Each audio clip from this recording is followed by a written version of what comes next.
Good news for today. Our good news is from Revelation chapter 3 verse 2. Wake up, strengthen what remains and is about to die. For I have found your deeds unfinished in the sight of my God. Hallelujah.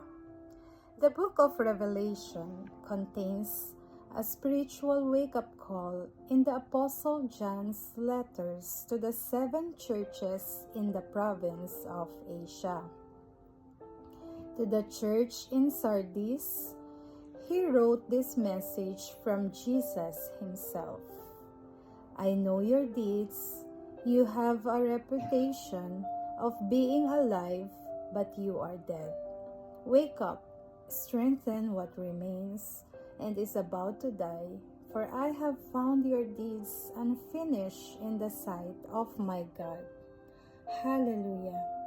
In the midst of spiritual fatigue, we may fail to notice the lethargy that creeps into our relationship with God. But the Lord tells us to remember what you have received and heard, hold it fast and repent. Praise be to God.